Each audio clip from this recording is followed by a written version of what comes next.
నమస్తే మిత్రులారా, నేను మీ జనం టీవీ శంకర్.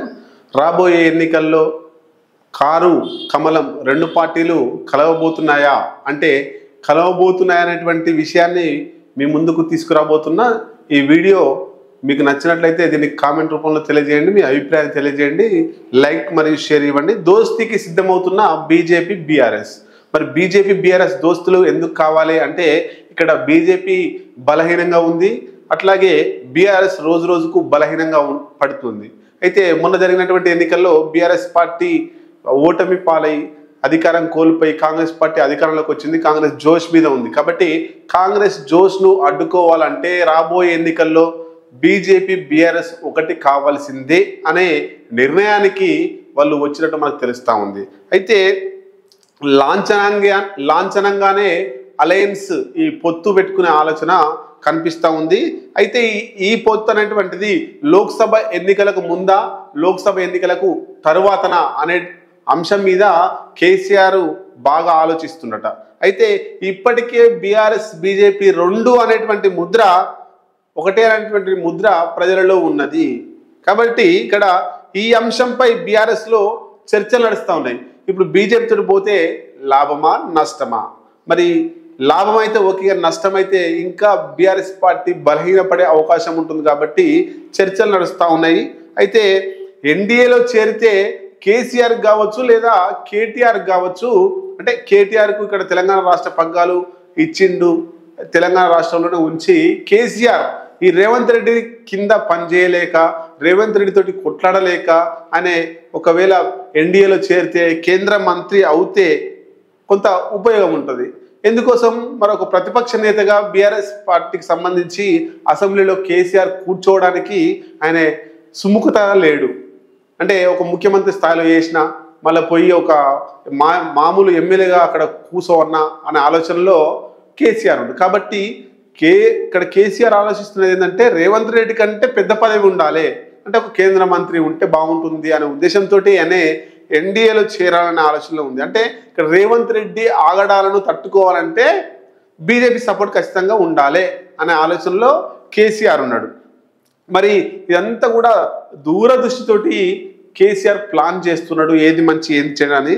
సొంతంగా మనుగడ కష్టమే అనేటువంటిది బీఆర్ఎస్లో ఉంది. అంటే ఈ ఆందోళన పడుతున్నారు. ఎట్లాగో మొన్న జరిగినటువంటి అసెంబ్లీ ఎన్నికల్లో ఇబ్బంది పడ్డారు. మరి అట్లాంటి ఇబ్బంది ఇప్పుడు సొంతంగా పోటీ చేస్తే మళ్ళీ ఎంపీ పదవులు ఎంపీ సీట్లు చాలా తక్కువ వస్తే బీఆర్ఎస్ శ్రేణుల్లో నిరుత్సాహం ఉంటుంది. ఇక మా పార్టీ పని అయిపోయిందనే ఫీలింగ్ వస్తుంది. కాబట్టి కాంగ్రెస్లోకి వలసలు పోతారు. అందుకనే బీజేపీ తోటి జట్టు కట్టాలనే ఆలోచనలో ఉంది. అయితే ఉత్తర తెలంగాణకు చెందినటువంటి ఒక సీనియర్ బీఆర్ఎస్ ఎమ్మెల్యే ఏమన్నాడో మీ ముందు తీసుకొస్తున్నా. బాస్ ఇంట్రెస్ట్ చూపుతున్నాడంట. బాస్ ఎవరు? కేసీఆర్. ఏం ఇంట్రెస్ట్ చూపుతున్నాడు? బీఆర్ఎస్ పార్టీని బీజేపీతో పొత్తు పెట్టాలని చూస్తున్నాడు. అంటే ప్రస్తుతం ఒంటరిగా పోటీ చేయడం మా పార్టీకి కష్టమే, లీడర్లు కేడర్లో ఉత్సాహం లేదు, ఇలాంటి టైంలో బీజేపీతో కలిసి పోటీ చేసేందుకు బాస్ ఇంట్రెస్ట్ చూపుతున్నారు అని ఉత్తర తెలంగాణకు చెందినటువంటి ఒక సీనియర్ బీఆర్ఎస్ నేత ఎమ్మెల్యే అనుకొచ్చిండు, అంటే మనకు సమాచారం. అయితే అసెంబ్లీ ఎన్నికల్లో ఓడిపోయి అధికారం కోల్పోయి చాలా నానా రకాల ఇబ్బందుల పరిస్థితి, అంటే బీఆర్ఎస్ పరిస్థితి ఎట్లా ఉందంటే ముందు నుయ్యి వెనుక గొయ్యి, ముందు పోతే నుయ్యిలో పడతాం, వెనుకకు పోతే గొయ్యిలో పడతాం అనే చందంగా బీఆర్ఎస్ పార్టీ ఉంది. అయితే కాంగ్రెస్ అట్లా ఉండడం వల్ల కాంగ్రెస్ పార్టీకి క్యూ కడుతున్నారు కొంతమంది ఎమ్మెల్యేలు కావచ్చు, కొంతమంది ప్రజాప్రతినిధులు, కొంతమంది లీడర్లు. అయితే ఇక్కడ రాబోయే లోక్సభ ఎన్నికల్లో ఒంటరిగా పోటీ చేయడం కష్టమే అనేటువంటిది పార్టీ శ్రేణుల్లో నాయకత్వంలో వస్తున్న మాట. పార్టీ మనుగడ కోసం బీజేపీతో దోస్తానం చేస్తే బీజేపీ కొన్ని స్థానాలు వస్తుంది, తర్వాత ఇక్కడ బీఆర్ఎస్ కొన్ని స్థానాలు వస్తుంది, కాంగ్రెస్ను మనం వెనుకకు నెట్టేయచ్చు అనేటువంటిది ఉంది. అయితే ఈ టాక్ అనేటువంటిది వినిపిస్తుంది రెండు పార్టీల అగ్రనేతల మధ్య. అయితే అసెంబ్లీ ఎన్నికల్లో ఓటమి చూసినటువంటి టీఆర్ఎస్ నేతల్లో నైరాశ్యం ఉంది, అనాసక్తత ఉంది, పోటీ చేయాలనే ఆలోచన లేదు.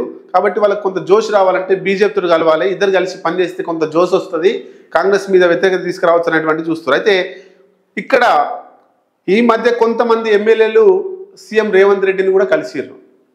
వాళ్ళు ఏమన్నారు, మేము సీఎం రేవంత్ రెడ్డిని అభివృద్ధి చేయమని కోరడం కోసమే కలిసినాం తప్ప మేము కాంగ్రెస్లో పోవాలనే ఆలోచన లేదు అన్నారు. కానీ నిజంగా వాళ్ళ మనసులో కాంగ్రెస్ పార్టీకి పోవాలనే ఆలోచనలే ఉన్నారు కాబట్టే సీఎం రేవంత్ రెడ్డిని కలిసిర్రు. అట్లాగే ఇక్కడ పెద్దపల్లికి సంబంధించినటువంటి బీఆర్ఎస్ సిట్టింగ్ ఎంపీ అనే ఆల్రెడీ కాంగ్రెస్ పార్టీ కండువ కప్పుకున్నాడు. తర్వాత హైదరాబాద్ జిహెచ్ఎంసి మాజీ మేయర్ బొంతు రామన్ ఆయన కూడా కాంగ్రెస్ పార్టీ రేవంత్ రెడ్డిని కలిసి వచ్చిండు. అట్లాగే మాజీ డిప్యూటీ మేయర్ బాబా పసియుద్దీన్ అనే కాంగ్రెస్ పార్టీలోనే చేరిండు. అట్లాగే కాంగ్రెస్ ఇప్పుడున్నటువంటి సిట్టింగ్ ప్రస్తుతానికి ఉన్నటువంటి డిప్యూటీ మేయర్ మోతే శ్రీలత రెడ్డి కూడా కాంగ్రెస్ పార్టీలో చేరిర్రు.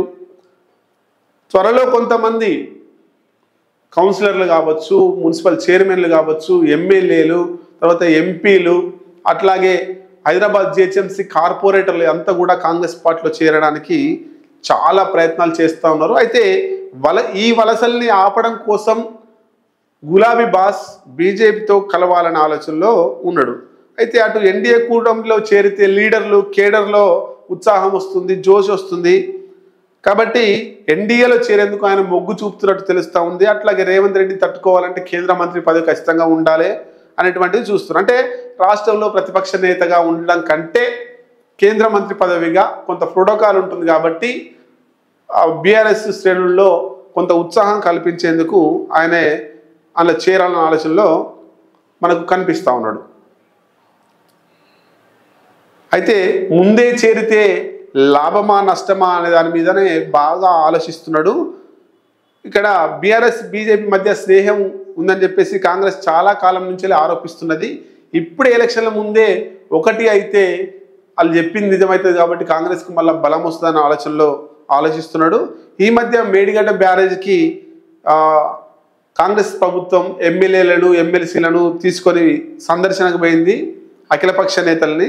అయితే దీనికి బీఆర్ఎస్ పార్టీ బీజేపీ పార్టీలు ఇద్దరు కూడా దూరం ఉన్నారు, ఆ మేడిగడ్డ పరిశీలనకు పోలేదు. కాబట్టి ఇక్కడ ఏమనిపిస్తుందంటే బీఆర్ఎస్ బీజేపీ రెండు లోపాయికార ఒప్పందంగా పనిచేస్తున్నాయి కాబట్టి కేసీఆర్ నిర్ణయం మేరకే బీజేపీ మేడిగడ్డ బ్యారేజీ పరిశీలనకు పోలేదు అనేటువంటిది జనాల్లో వస్తున్నటువంటిది ఉంది.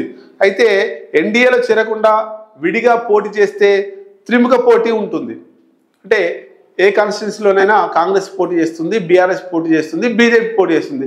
ఈ త్రిముఖ పోటీ వల్ల కాంగ్రెస్కి ఉపయోగం అవుతుందేమో అనేటువంటిది కేసీఆర్లో ఉంది. కాబట్టి బీజేపీ బీఆర్ఎస్ 17 స్థానాల్లో అంటే ఒకటి ఎంఐఎం పోతే ఇంకా 16 స్థానాల్లో బీజేపీ కొన్ని చోట్ల బీఆర్ఎస్ అంటే బీజేపీ పోటీ చేసిన దగ్గర బీఆర్ఎస్ సపోర్ట్ చేయాలి, బీఆర్ఎస్ పోటీ చేసిన దగ్గర బీజేపీ సపోర్ట్ చేయాలి. ఇట్లా అయితే ద్విముఖ పోటీ ఉంటుంది, కాంగ్రెస్ వర్సెస్ బీజేపీ లేదా బీఆర్ఎస్. కాబట్టి అప్పుడు ఎక్కువ బీఆర్ఎస్ బీజేపీ గెలవడానికి అవకాశం ఉంటుంది, కాంగ్రెస్ గెలవకపోవడానికి అవకాశం ఉంటుందనే ఉద్దేశంతో ఆ త్రిముఖ పోటీ లేకుండా ద్విముఖ పోటీకే కేసీఆర్ ప్రయత్నం చేస్తున్నట్టు తెలుస్తూ ఉంది. ఒకవేళ త్రిముఖ పోటీ ఉంటే బీజేపీ పోటీ చేస్తుంది, బీఆర్ఎస్ పోటీ చేస్తుంది, కాంగ్రెస్ పోటీ చేస్తుంది. కాబట్టి ఇప్పుడున్నటువంటి జోష్లో కాంగ్రెస్ గెలిచే అవకాశం ఉంటుంది.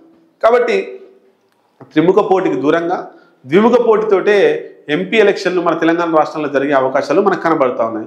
ఏదేమైనా బీఆర్ఎస్ బీజేపీ పొత్తు ఫ్యూచర్లో ఏముంటుందో ఎట్లా ఉంటుందో చూడాల్సిన పరిస్థితి కనిపిస్తుంది.